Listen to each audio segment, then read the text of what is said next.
You are now tuned into Armor Up Athletics, hosted by Phillip, Leviner, and Matt Quinn. Welcome back to Armor Up Athletics. We're excited that you are joining us here today for episode 9 called Run the Race. My name is Matt Quinn, joined as always by Phillip Leviner. What's up, Phillip? What's up, Matt? How you doing, buddy? I'm doing great, man. Doing great. Excited about tonight. Excited about Run the Race. It's a message that I personally need. I know a lot of our coaches, a lot of our athletes need as you get into the grind of the middle of the season and you're trying to find a way to continue and finish that race, and you get bogged down with all the same old routine of daily practices and film and all that stuff. So it's something that I need to encourage me. So I felt like it was something that everyone else would enjoy hearing as well. Yeah, and again, the daily grind, drags you down, and it's a long season for you guys in football, weekends, meetings, and it's been a long weekend, and you get kind of the devil get on your back, and you're like, man, and then when we get in these things and get going, we get fired up, and we're here, we're back, and I feel good about it. And again, no one said anything was going to be easy. It's just nothing beats the feeling of accomplishment, right? That's for me. It's never easy, but when we finish this thing, it feels so good when we get done, man. To run that race, and to get to the end is the fun part for this for me. Absolutely. Sports and faith overlap in so many ways, and we've talked about it numerous times here on Armor Up Athletics. But this topic is one that's at the heart of both. Athletes run the race, or you play the game for medals, trophies, championships. Believers run a different kind of race, one that lasts forever. The Bible reminds us to not just start strong, but to finish strong. The best teams finish strong, so we have to do that as well in our lives. Yep, and I always think of a race as, I think of a marathon, right? I think of endurance. I think of passing that test, pushing yourself. You'll never know your limits until you push yourself to them, right? You gotta get up every day. You gotta step out into this world. You're gonna have trials and struggles, and you gotta just stay focused, run that race, and persevere through it, man. And the only one that can tell you can't is you, and you don't have to listen to that. So that's it in a nutshell, man. You got to run the Yeah, race. You got to be able to endure it. You gotta be battle tested and get it done, man. No matter what, you got to finish. absolutely. Every athlete knows, Philip, every athlete knows that a race just isn't how you start.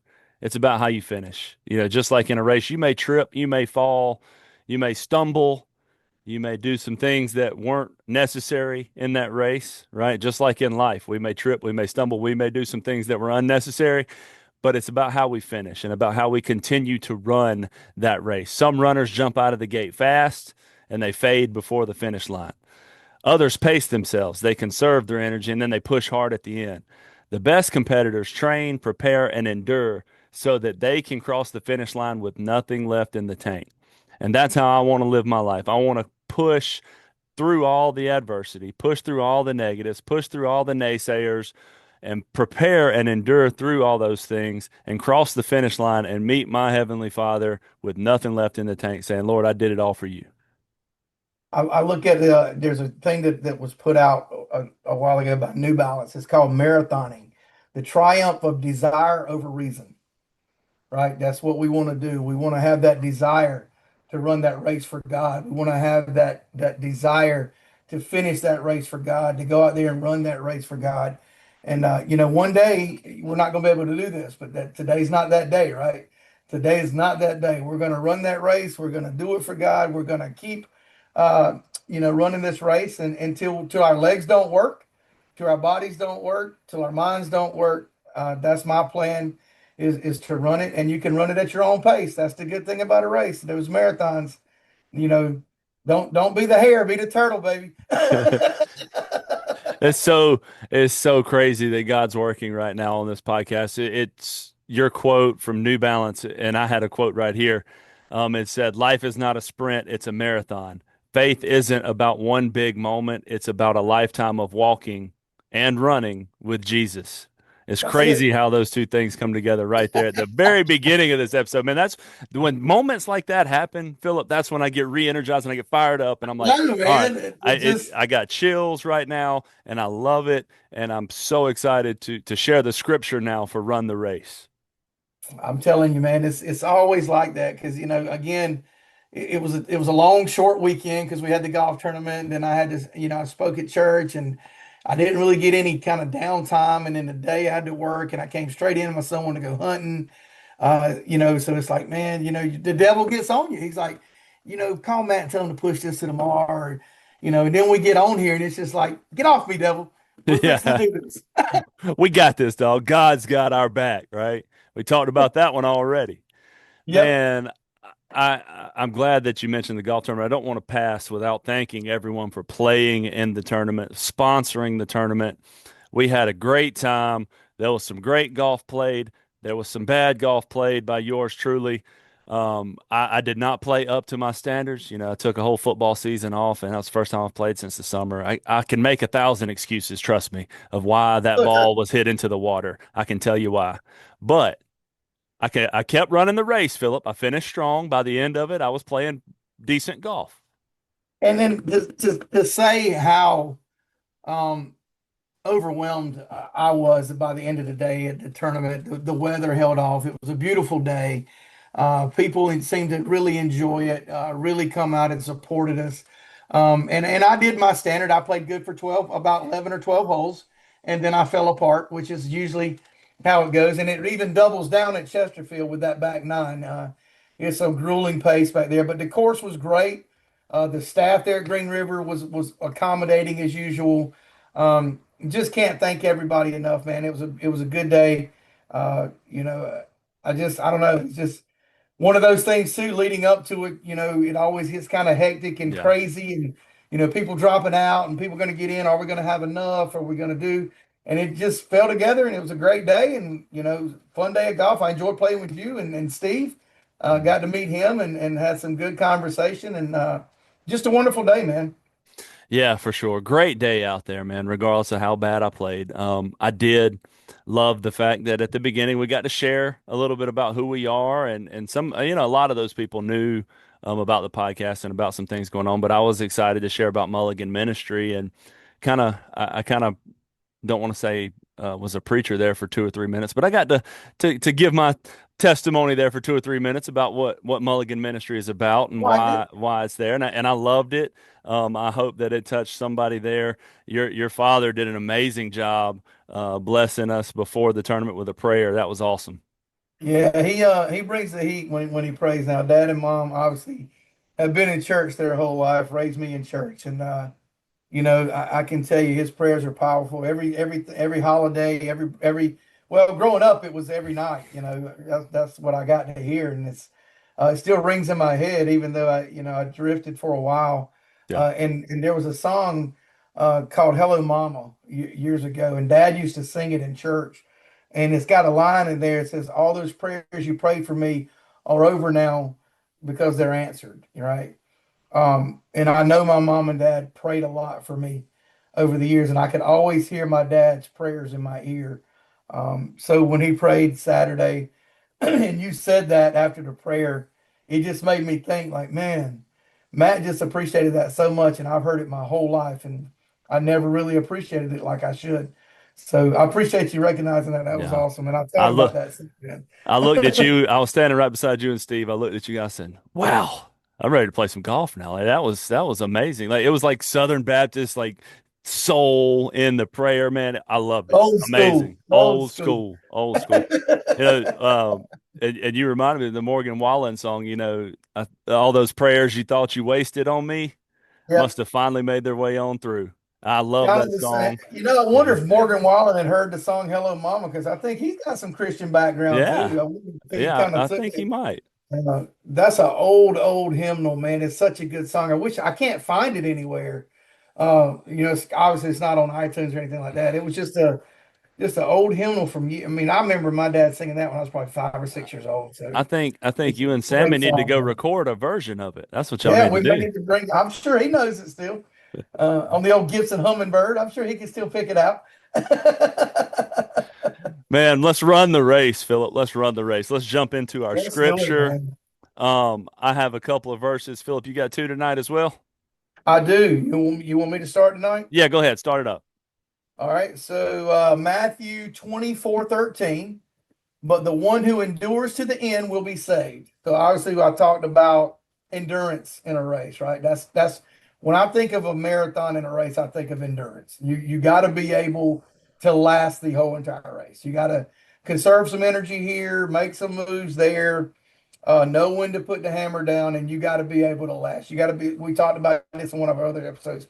You got to be built to last. To run that race, you got to stay focused, and the one who endures will be saved in the end. And the second verse, I went to Romans 5:3 and 4. Not only that, but we rejoice in our sufferings, knowing that suffering produces endurance. Endurance, uh, endurance produces character, and character produces hope. Can't talk tonight. I love that verse. I knew it before we started this. I love the way it just puts the suffering in there. Because as you run a race and you run a marathon, you're going to suffer. The legs are going to get sore. Your body's going to get tired. And that suffering produces in the endurance, right? And then you're going to kind of push through that endurance. And then that produces your character. Because then you're going to get tested, right? You're going to feel that pain. Is your character going to stand up? And then that produces that hope that you can push across the finish line. So Romans 5:3, 4, and what was Matthew 24:13. So those are mine tonight. Love that, man. I'm going to jump over to Hebrews 12:1 and 2. It says, therefore, since we are surrounded by such a great cloud of witnesses, let us throw off everything that hinders and the sin that so easily entangles, and let us run with perseverance the race marked out for us, fixing our eyes on Jesus, the pioneer and perfecter of faith. This verse reminds us that we're not running alone. Others have gone before us, heroes of faith, and they're cheering us on. To run well, we have to drop the weights of sin, distraction, and fear, and we've got to keep our eyes locked in on Jesus. And then the second verse I'll share with you is 2 Timothy 4:7, and it says, I have fought the good fight.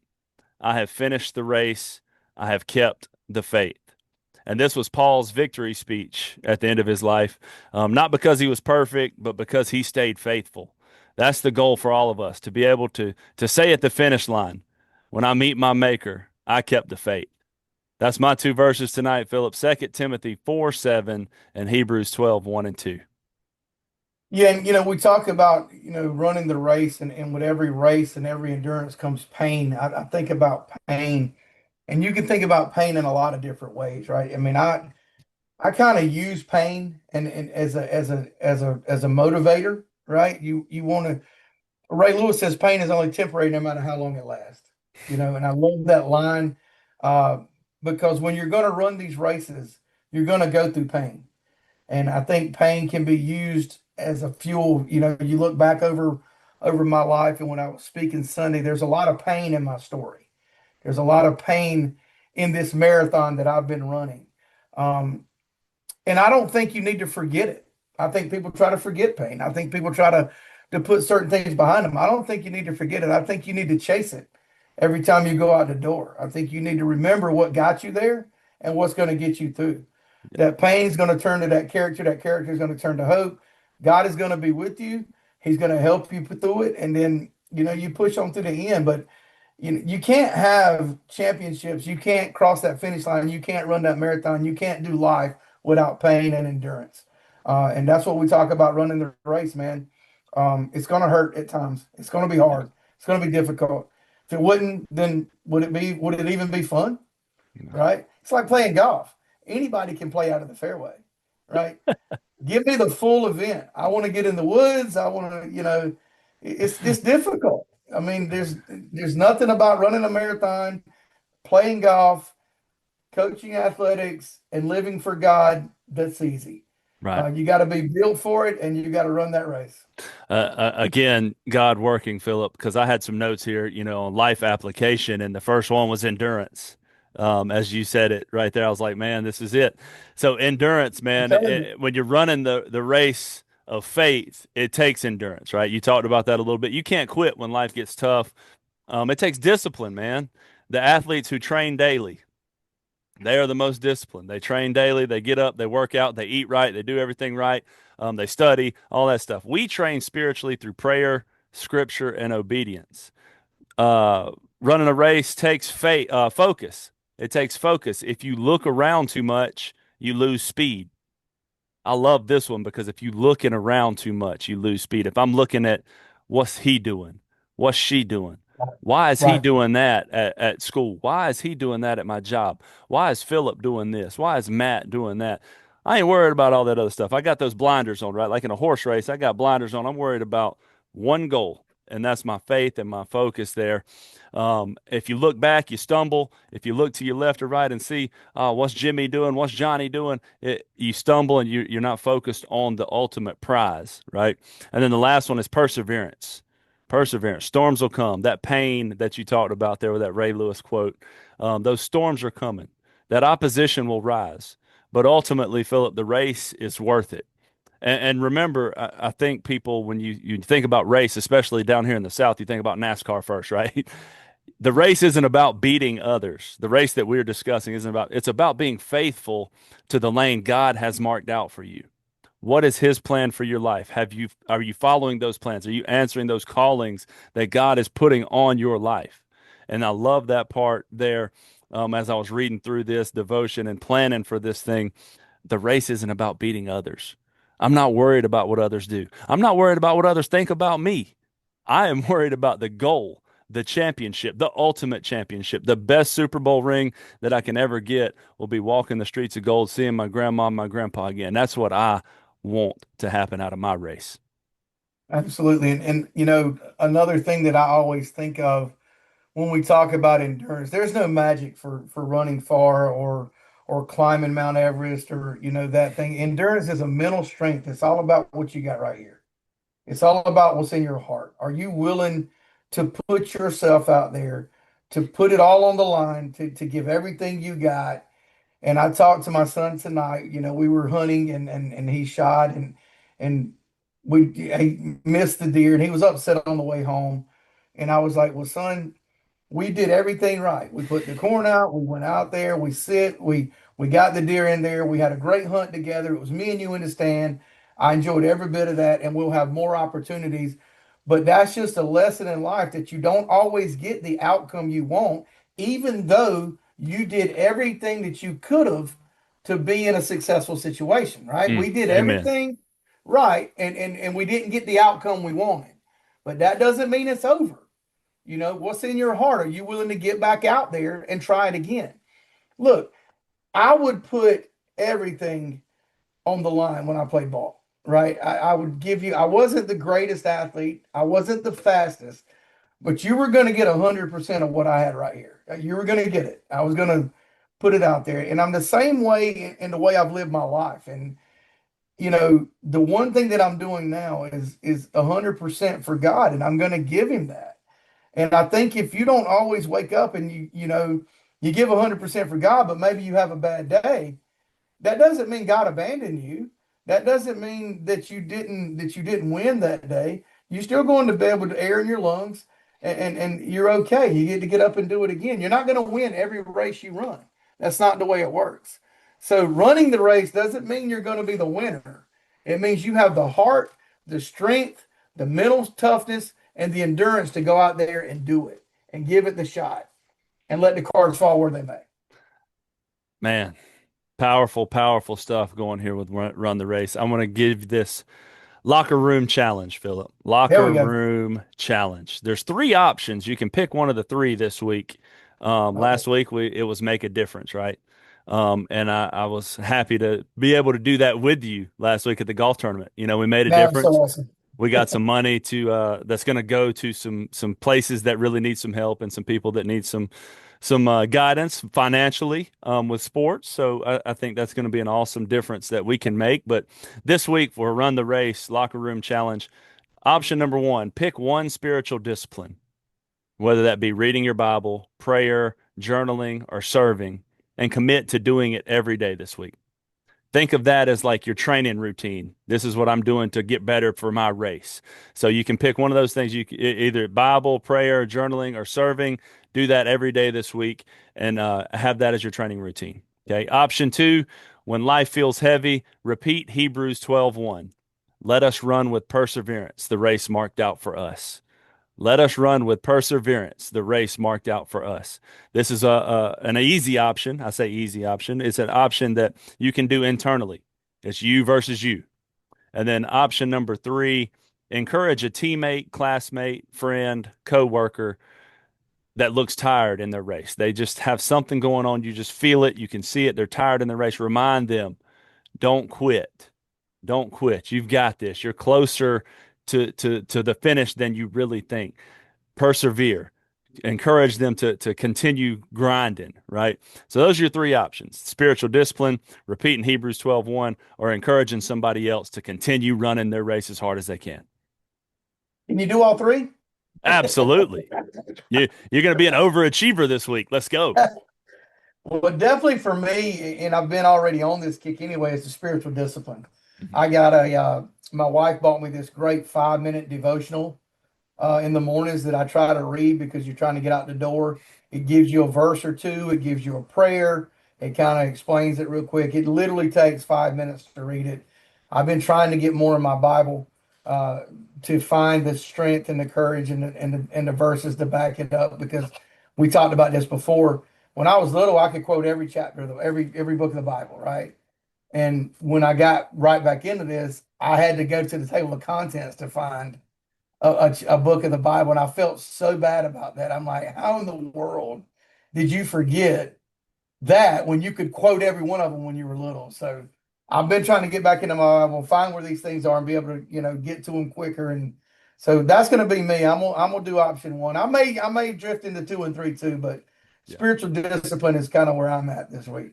Love to hear that, Philip. I think the spiritual discipline side is something that we could all jump into one way or the other.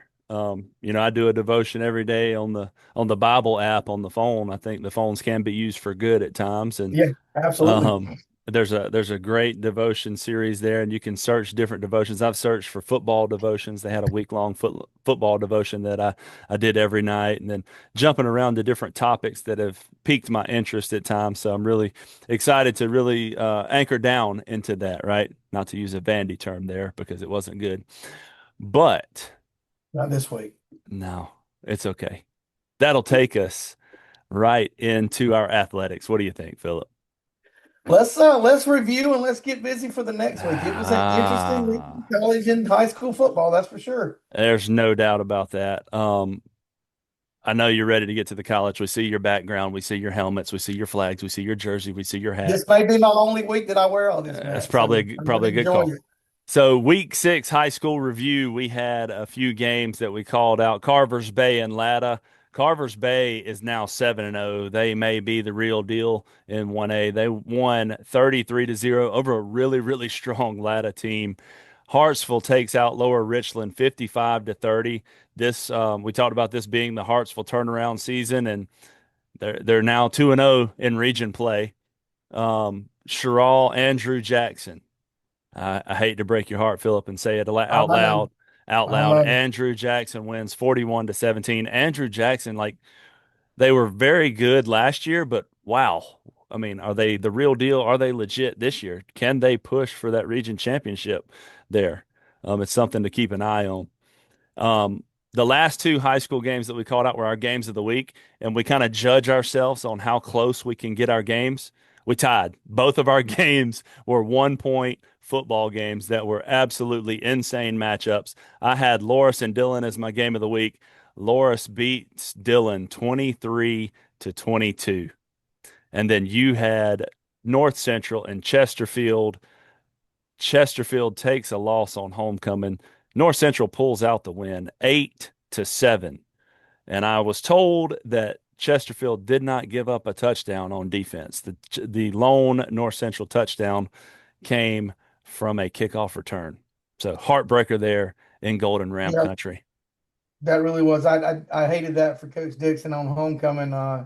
Had some opportunities. Just again though, you got to give him credit. It was a 1 point game. They were in that game. I don't know that some people really had Chesterfield being in that close of a matchup. And I think, again, not knocking North Central, but I think a little bit self-induced the younger, players there. But I still believe that program is heading in the right direction with Coach Dixon there. I think he'll do fine there when he's getting a lot of young, experienced players there. So hate they lost it, but love to see the competition, the competitiveness, and the close game. I mean, Yeah. what else can you say? You that close, and it don't always go your way, Those are So fun games to watch, fun games you to won the coach. race. But they're fun. They're fun to be a part of. Even when you lose it, you can still look back and, learn from those types of That's right. losses for sure. Yep. College football, we had four games that we called out last week. The first one being Virginia and Louisville. Virginia wins 30-27, their second overtime win in a row. They were ranked 24 before this matchup. Probably going to jump now a little bit up in the rankings as they go to 5-1. But You got to again, give them credit. their They beat second Florida State. They beat Louisville. I mean, Louisville was undefeated, took them out 30-27. They beat Florida State in overtime. They won this one in overtime. Really excited for Virginia. Again, fraternity brother and former teammate there on staff, Coach Joey Ork at Virginia. Always rooting for him to do well. And they're on a hot streak right now. So let's keep it rolling, UVA. The second one was Iowa State and Cincinnati. This was kind of a head scratcher there for us because Cincinnati yeah, was unranked. Iowa State was ranked 14th, but Cincinnati was favored. So I was kind of confused there. Cincinnati proved, I guess, why they were favored because they come out with a 38-30 victory and improved to 4-1 and hand Iowa State their first loss of the season. did they summon the Kelsey brothers magic back? You They know, might they might have. Um, the other two college games was our games of the week. I'll go first with my game of the week was Vanderbilt and Alabama. I was hoping for some Vandy magic that they rolled off of last season. And in the first half, it looked like we had some things rolling there. We had some things cooking offensively, but ultimately Alabama was just too strong to handle at the end, and they win 30-14. And then your game was Miami and Florida State, a tight ball game, 28-22 finish with Miami coming out on top. well, it's tight. It was 21-3 at one time, and Florida State really clawed their way back in it. I really thought Miami was fixing to blow them out of the building, and they really kind of come back and made it a game, which you knew that was going to happen. Both of Yeah. those teams are really good. I am not, a Florida State or Miami fan by no means, as you can tell, but I really got to start, I guess, giving Miami some credit. They are a really good football team, man. They're Carson Beck. I'm not a fan, but Hey, now 5 they're and they're 0. they're good. They're a They're good football team. they're So, now 5 and 0, and according to their yep. social media, they're now state champs of Florida. Just to let you know, I don't want to rub that in, Yeah, but well, I they can't are even now. I can't even say they're not. Let's move into week 7, high school sports. 5 games as always.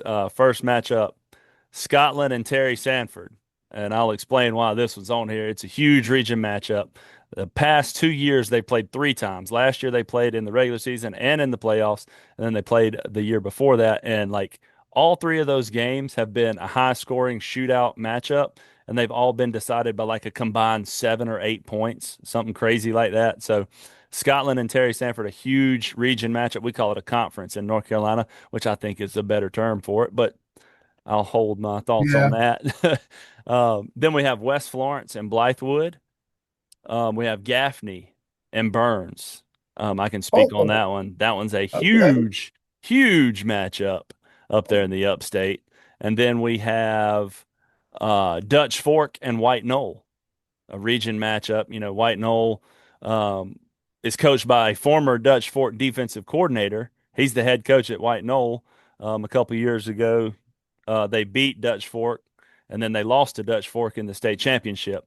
So this matchup always is kind of crazy because you've got two coaches that know each other very well coaching against each other. And then a more local matchup here at number 5 is Hartsville and Crestwood.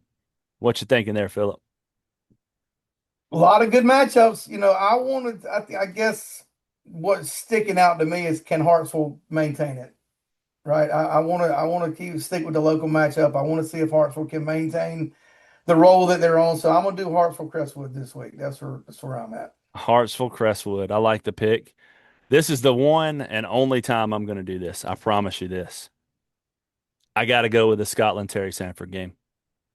It's I a picked Scotland before, and I think I jinxed y'all, so I'm not. I, well, I was going to stay away from that one. that's probably a good call. You stay away, but I'll take it this week. Terry Sanford coming to Scotland, homecoming for us. Not your typical homecoming. You usually want to try to schedule somebody that you feel pretty solid about beating for Right. homecoming. Right. Not the homecoming matchup you'd really hope for because they are a really good team with a really good quarterback, and they're putting up like 50 points a game this year.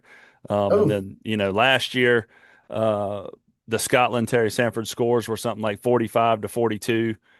Scotland win, and then like a 35-40 Scotland win. So, hey, you got to tell my brother Metzger to get some schemes on them. hey, He's got a big challenge. he's got a huge challenge. Coach Mester's got a huge challenge with that offense there. Moving into college football for week 7. Let's get our picks on here. We've got 5 games like always. We got Alabama number 8 against Missouri number 14. Oh, they moved up to 8. Yeah, they did. Okay. They're going to find a way to get them up there, okay? Yeah, Indiana number 7. Number 7 Indiana and number that's 3 me. Oregon. Both undefeated. Indiana number 7 in the country, ranked above Alabama. Never thought I'd see it, and they're undefeated. The next one, number 6, Oklahoma against Texas. I know Texas fell completely out of the rankings, but this is the Red River rivalry, and it's a matchup that can go either way at any time. I know you have some thoughts and feelings on Texas. They literally did they fall from 9 to out of the ranking? Yes, they're out. Wow. So we booted them out, huh? Now, I mean, I'm gonna be honest. So I knew our defense was going to be really good because we've played really good defense. The offense has stalled all year, but I guess for me, I don't like the way that they've put Arch up here, and he's Mhm. really not played a lot of college football, especially in the SEC conference. I think it's unfair to that kid to do that. He's going to be good. I mean, Yeah. he's got a pedigree. He is going to be good. But you could tell this week, and I'm not a coach, but he was about a second or two late on his throws. We really got after him, sacked him 6 times, picked him twice, and just a lot of stunts and disguises that he wasn't, able to pick up. But when he did get some time and he stepped into his throws, man, he's a stud. But hey, SEC conference, those defenses are good. I don't care who you're playing. Those kids are fast, they hit hard, and they play quick. Yeah. And we just played our best game this year. Unfortunately, it really kind of banged him around. But I do like the kid. I think he's going to have a good career. But I think the media's got to tone down the hype. I don't think they should rank anybody till week 8. I really don't. I like I that. think you put too much pressure on these kids to go out there and perform. Yeah, but then Um, what would we have to talk about? I know he does make $7 million a year of NIL money, which is crazy to me too. So, Look, but again, I'll take the win. with great power comes great responsibility. You've got to be able to accept criticism when you're making $7 million. You could pay me $7 million to go Correct. play quarterback right now, and I'd be terrible, but I'll take it. I cut. I just delete my Facebook. A couple more matchups. Number 1, Ohio State's playing number 17, Illinois. Illinois playing some really good football this season. Can they push Ohio State? Do you think Ohio State's legit, Phillip? No, I No, don't. I knew that was I coming. said that earlier. I knew that I was said this coming. earlier. I don't think they've been tested yet. I'm not going to say they're not a good football team. Let me take that back because Ohio State does have athletes. I just don't think they've played a quality game yet. Obviously, Texas is not who we thought they were, right? Uh, so we'll see. I don't know. I'm not sold on them. Yeah. Last matchup, number 24, South Florida playing North Texas. North Texas, I threw them in here because they are undefeated. North Texas is undefeated playing against 24 South Florida, and it's a Friday night game. What's your college pick for the week there, Phillip? got me torn now between the Illinois game and the. I really want to take Indiana, Oregon. I Okay. want to. It's just so weird that they're ranked in the top 10. So I want to see if they're real. And that's going to be a good matchup. I'm gonna go Indiana, Oregon. Indiana, Oregon for Phillip. I'm gonna go with the Red River rivalry. I think anytime you've got these two teams playing, I think some crazy things could happen, and I'm excited to see what happens there. Oklahoma, Big, Texas. big bounce backs if Texas could pull that one off. Yeah, for sure. For sure. It would be a huge bounce back. So let's take that and jump right into our special guest. We have a golf coach, a Sherrall native, your friend Phillip. You can drop some more of his stuff, but we'll just jump in and let him introduce himself. Mr. Lee Sounds Wallace will good. be joining us here next. And we are now joined by a very special guest, a golden ram, as you can see on the hat, Mr. Lee Wallace. Thank you for joining us. Thank you for having me, Matt and Phillip. I appreciate it, man. It's an honor. I appreciate what you guys are doing. Good to see you, my friend. Good to see you. So Armor Up Athletics. We're here still doing it. This is episode 10? 9. 9. Nine. Episode 9. Nueve. Yeah. Come on, I let's jumped go. ahead. So I want to welcome you to the show, Lee. What I first want you to do is introduce yourself to our guest. You are a Ram today. I know where you graduated from. You are a Brave in my heart. So Right. I'll let you talk about your. I can hold up the C for both.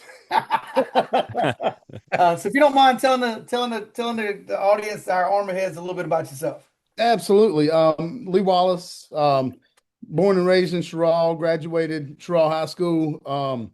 Now in Chesterfield. I've actually been in Chesterfield longer than I was in Sherrall. So, two boys graduated from Chesterfield High School. So I now proudly rep the Rams brand and head coach of the varsity golf team. Took it up last year. It's going into my second season.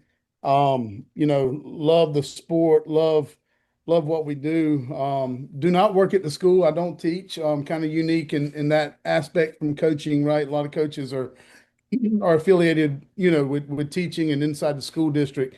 I work, outside the school district and technology in the technology and healthcare technology space. From a company out of Bozeman, Montana. So, a little bit, a few different challenges when it comes to coaching on that aspect, but that's that's me. That's who I am, and love it. Love golf. Fell in love with it. Didn't grow up playing the sport. It was baseball, football, and kind of got into golf later in life and fell in love with the sport. And we'll talk a little bit more later about why and how what I really love about it and how it there's a lot of parallelisms in golf and life, and faith, even a faith aspect too of it, right? In all that we do.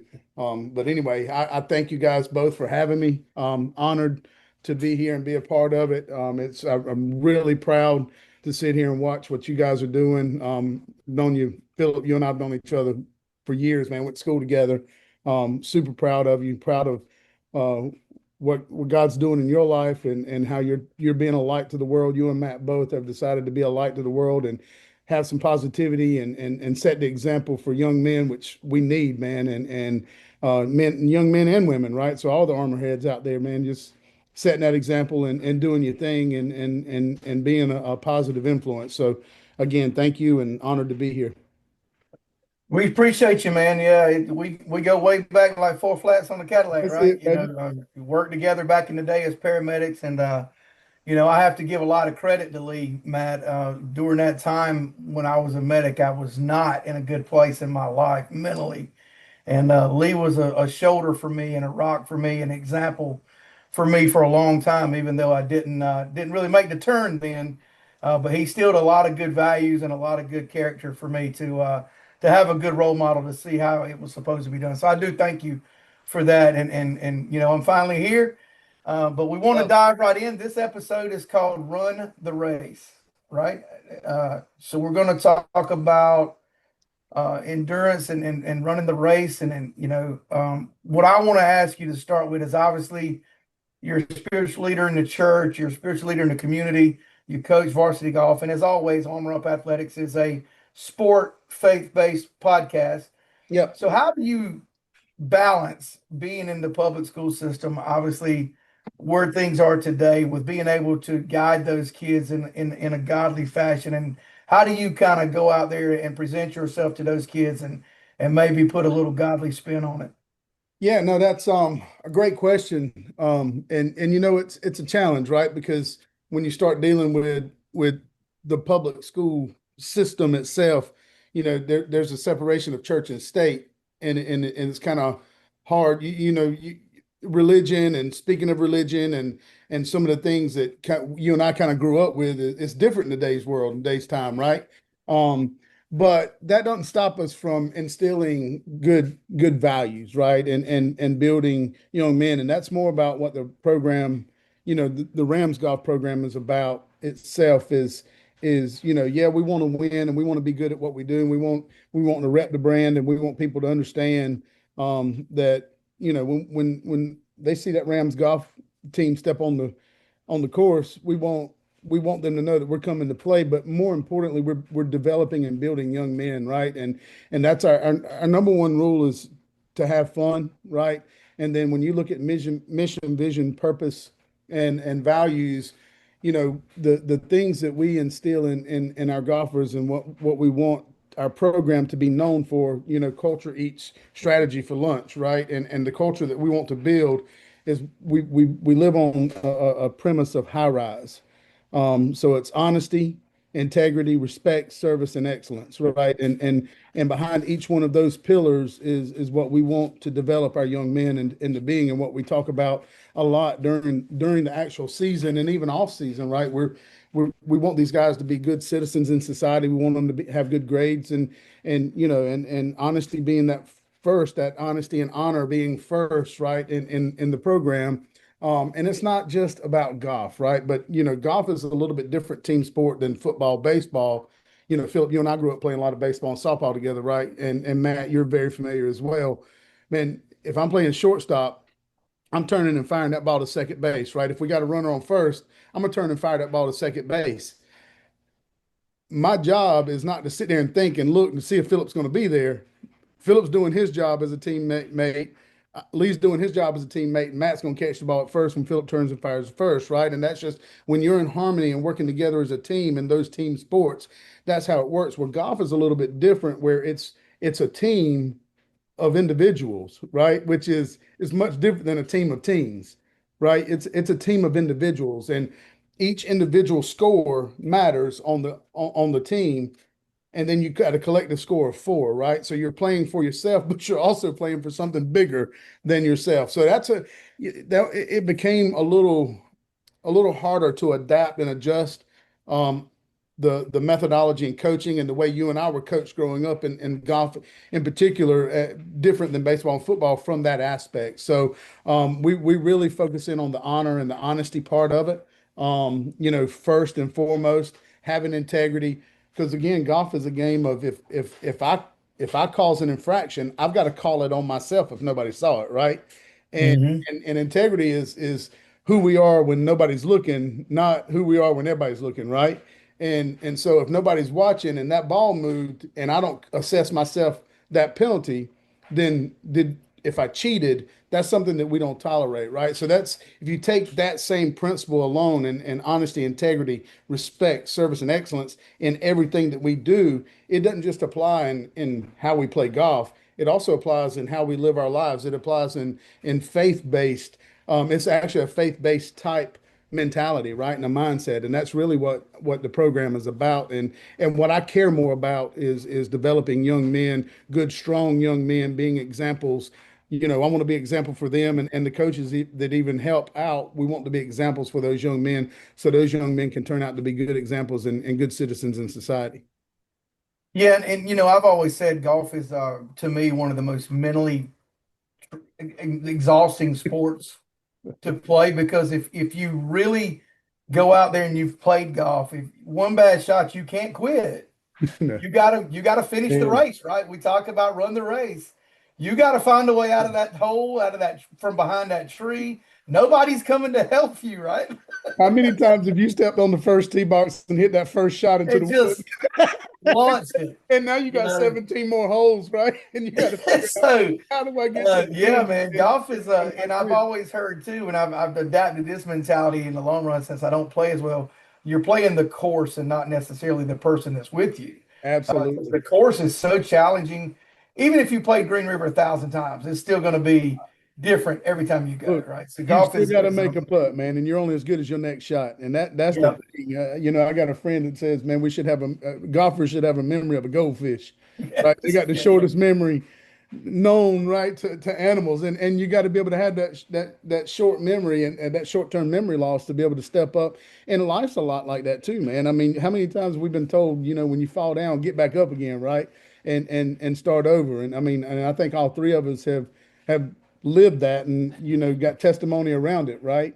But same thing in golf and in any other sport, man. Failure is not final. It's not final in sport, and that's failure is right. not final with God either. Yeah, And so I think that there's a lot of parallelism with the sport and the faith and as well as just being, good good humans and good guys in society. I'm gonna pass it off to Matt for a few questions, then we can come back. Matt, I know you got a couple that you like to ask. I'm not going to ask your Yeah. questions for you. Yeah. So no, first and foremost, you alluded to it earlier, and I talked about it some at the golf tournament on Saturday with Mulligan Ministry. I chose that name because I felt like we all got a free mulligan from God. We didn't have to pay for the mulligan package. He took care of it. He paid that price for us. But you alluded to so many parallels with golf and faith, and I wanted to hear some of yours because I've got some in my mind that we thought about when we came up with Mulligan Ministry. But what are some of your parallels with golf and faith and life? Yeah, man. I mean, that's a really good question, and we could probably, I mean, Philip knows me like a brother, man, and we could probably sit here all night and just all of us kind of pontificate on some things, right, and failures in life. And it's I really don't know where to begin with that, Matt.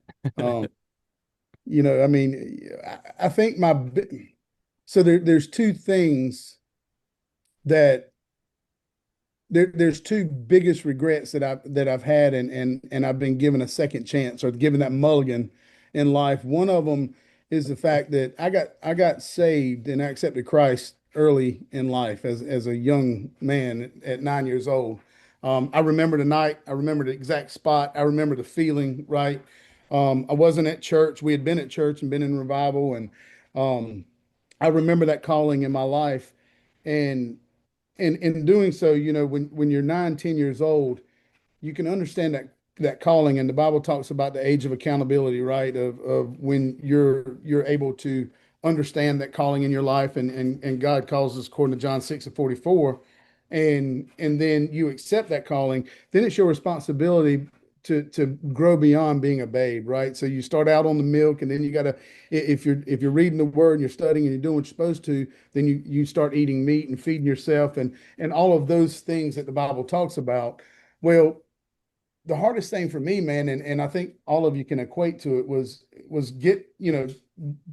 accepting Christ so early in life, going through school and trying to live that faith out loud was something that I tried, but man, temptation's a real thing, right? And giving in to temptation in society and doing what others would want you to do, and instead of what you should be doing.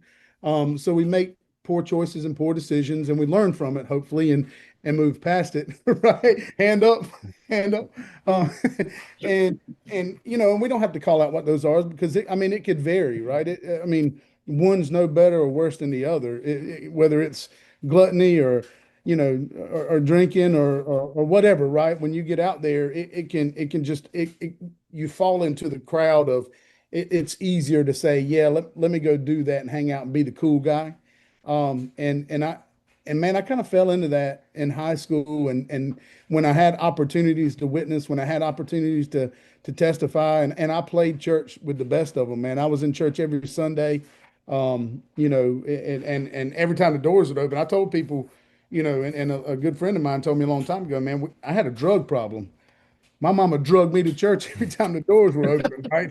Sunday morning, Sunday night, Wednesday night. Grew up a Southern Baptist, man, and we found a reason to have church almost 8 days a week, and it's like, my Same. goodness, you know, and so I played church for a long time, especially all through high school, and had an event happen in college that really, God sent the love of my life that helped me and kind of became a rock for me and lived her faith out loud. And, it made me see and God just opened up my eyes and said, man, you gotta quit playing and get real, right? Because he tells us in his word that, lukewarm, he can't deal with, right? He'll spew us out. You either be hot or cold. Lukewarm doesn't work and had to stop playing and start getting real and that was probably my biggest regret, really, Matt, is when I go back and I think about all the lives, the people that knew me in high school and early college versus, now, is if I could go back and do it over again, live my faith out loud and be strong, in my walk with Christ and my testimony, because that's your testimony can really be damaged, and you don't think about that as a teenager when you're growing up. How and Philip, you can think about even times growing up, now looking back, dude, what kind of impact could we made early on, but that wasn't God's plan, right? Well, you talk about opening your eyes. I mean, for 30 years, I was Bird Box. Remember that movie with Sandra Bullock where she couldn't Yeah, open her eyes? That's been me for 30 yeah, years. God's been trying to open my eyes, and yeah, I just wouldn't do it, man. And Matt made a good point when him and I first started with Mulligan Ministries. It just makes a lot of sense, and it kind of spins into the night where everybody's going to need that mulligan at some point, yeah, right, Matt? yeah. Oh yeah. Well, and the thing is, our judge of that is well, I wasn't a bad dude, right? I wasn't going out partying and drinking I said that Sunday when I was speaking. and That's the first thing we go to. I I mean, didn't kill anybody, so I no. wasn't a bad guy, right? Right, right. I mean, I wasn't a bad dude. I wasn't going out and, and chasing women and drinking and drugs and all the other stuff. But man, there's other things that are, sin is sin, right? Whether regardless of what it is, God sees sin as sin, and the only thing that He hates is sin. He hates the sin and loves the sinner, right? And so there, that regret of not just living my faith out loud early, Matt, is Yeah. that's one that I've had an opportunity to have a mulligan on, and still we mess up, right? Yeah. Even as a 47-year-old adult, man, we mess up, and we have to start afresh and new every day, and the word tells us that, and the Bible tells us that, that if all of us were perfect, then your name would be Jesus, Philip's name would be Jesus, my name would be Jesus, but that's not a free pass, right? But No, at the same time, God understands that we are going to make mistakes and we are going to mess up, but that grace and that mercy that He shows us and has for us, man, is something that's real and that we can cling to, and thank God for that mulligan. Yeah, yeah, that I love that, and I think that kind of ties into where, my thinking on golf and life and faith, and it's just like Saturday, for example, when I tried to grip it and rip it and try to swing as hard as I wanted to, things didn't go my way. But when I trusted the mechanics, okay, like in life, when I trust God's plan and I just swung smooth, Philip can attest to this because he watched me. When I swung smooth and just trusted the mechanics, it's down the middle, it's in the fairway, and I think that's one of the craziest things is like when we trust God's plan and when we trust the mechanics, good things happen for you.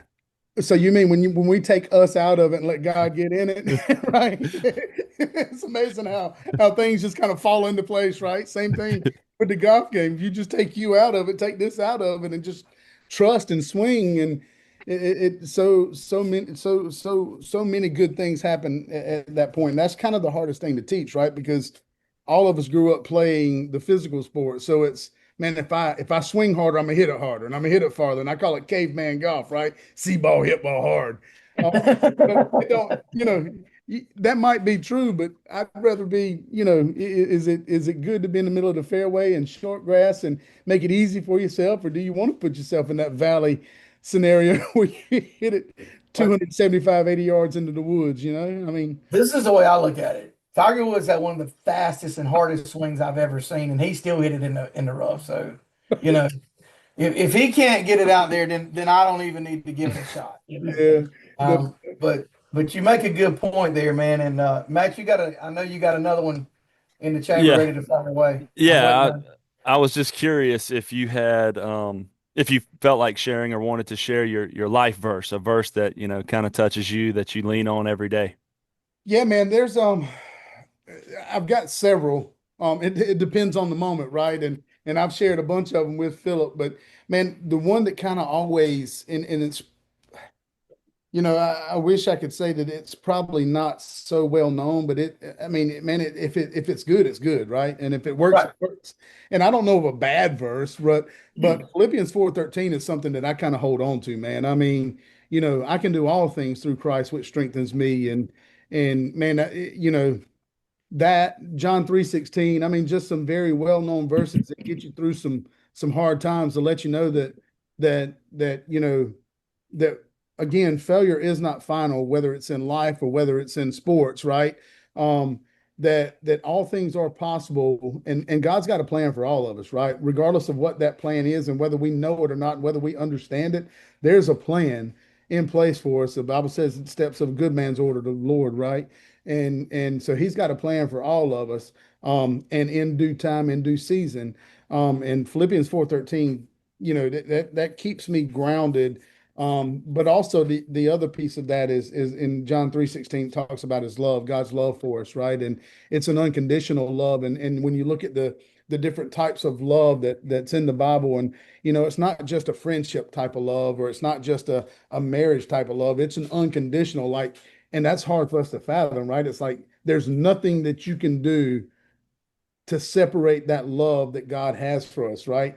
And I think that we need more of that, which is why I respect what you guys are doing so much, man. Is we've got a lot of negativity, and we've got enough of negativity and darkness in the world, and you guys are being that light, you're being that love, that First Corinthians chapter 13 type of love, right? Of out of all of these, the most important gift we can have is love, and to love one another, like God loves us. So I mean, I man, that those, but to your point and to your question, Philippians 4:13 is kind of my life verse and takes me right back to where we need to be when things kind of get sideways.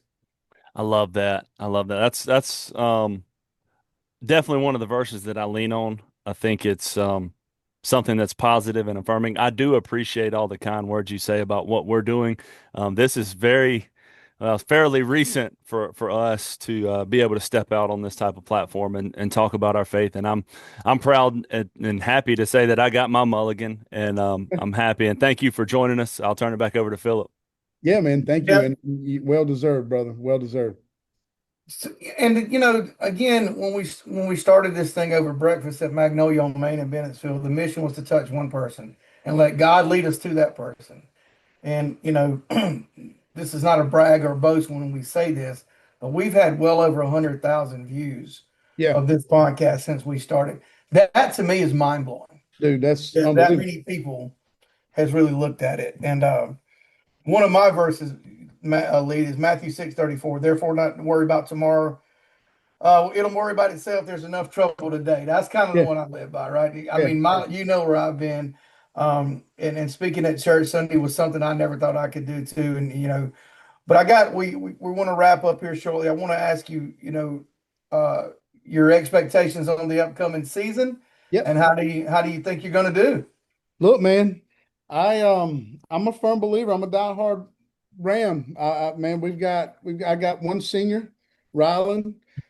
He's gonna light it up this year, and I watched him play Saturday. You're yeah, good with him. yeah. He's if I was that good at 17, I'd have probably had money to go to school too, right? If I'd have helped him any at all, he'd have probably placed in that thing. Um, yes, but we got a good team all the way around, man. You know, I'm looking forward to the season. Got a couple things we're going to be that's going to be a little bit different this year. I learned a lot last year as my first year as head coach. You know, the good thing is I picked up a really good program. Coach Lawrence Hammonds, man, you know, Oh yeah. I mean, he developed a tremendous program, and when you step on the course with that Rams logo on, people know we're coming to play, right? And that culture is not changing. You know, and I'm honored to be able to pick that up and run with it. We got, you know, some really good young guys, got a young team again. Like I said, I'm only losing one this year. Got, I think, two juniors, a couple sophomores, several freshmen, and a blessing to have 5 or 6 guys in middle school. So we actually are starting up kind of a developmental type thing this year. I've got another guy coming in. We'll be making some announcements on another coach coming in to help with some of the other stuff that we're doing. So we're gonna continue that Ram pride of from a golf perspective of being able to grow and develop our young golfers into the varsity team, man. So looking forward to it. I think we got a real shot at the region this year, which, you know, there's stiff competition, man. We're in one of the toughest regions for golf in the state with Central and Sherrall, and those are always kind of our two. AJ's in that mix, right? They've got some really good talent in their area, but I think we've got as good a shot as anybody with the 5 that we're gonna have or 6 that we'll have on the A team this year. So looking forward to it, man. Looking forward to a great season. And man, I might throw a little prediction out there, maybe top 2 in the region. Okay. Hopefully a top 5, 6, maybe a 2 spot at the state. That's being a little aggressive and a little ambitious. Oh, I get. No, look, I don't want to be overconfident, right? I don't brag and boast by no stretch of the imagination, but we do have a tough region, man, for real. And you know, I wish all the teams in the region good luck and for a good season coming up. But we'll see where we land. Well, look here, man. We wish you all the best, all the success in the world. Thank you for coming on Armor Up Athletics. Thank you for sharing your faith with us. You know, you're going to continue to be my brother in Christ. We're going to continue to have this. I appreciate everything you've done for me in my life, and I look forward to collaborating with you on some things in the near future myself. Matt, you know, Yeah. Yeah, definitely. Thank you for joining us. You know, I'm always going to be a Golden Ram fan. I had a great year there. Had a great year there, so I'm rooting for you. Really excited for what you're doing. Thank you for coming on and sharing your faith, man. It was an awesome time tonight. True honor, true pleasure, guys. Thank you for what you're doing. Proud of both of you from the bottom of my heart. If I can help in any way, don't hesitate to let me know. Don't hesitate to reach out, but I appreciate all of you. You could help me with my golf game. My swing's looking And kind of bad right now. there's no help for that. There's no. I don't want to make you better than me, Matt. Come on now. I'm not. But no, for real, guys, I do appreciate it. It is an honor, and I don't take it lightly. Thank you again, and Absolutely. go Rams. Go Thank Rams, you. baby. And we're back. What a great time with Mr. Lee Wallace. Great golfer, great man, great coach. Just excited and thankful that he was able to share a little bit about Run the Race, about his philosophy with his high school team. Yeah, really, really thankful to be really good friends with Lee. Majority of my life, he's really been a good dude, man, and glad to see he's got up there, got the coaches. He's got 2 boys that play golf. One's at Erskine, Rollins on the high school team this year. So wishing them much success. Can't say enough good things about him. So Ryland's pretty good. Watched him play firsthand with our group. yeah, Pretty good he can player. play. Definitely can play. Yeah, for sure. Let's recap tonight. Run the race. I'll share one of my verses to recap and finalize this episode. Phillip, you can go ahead and get yours pulled up as you work your technology over there. But I'm going to leave you with I'm going to leave you with 2 Timothy 4:7. I have fought the good fight. I have finished the race. I have kept the faith.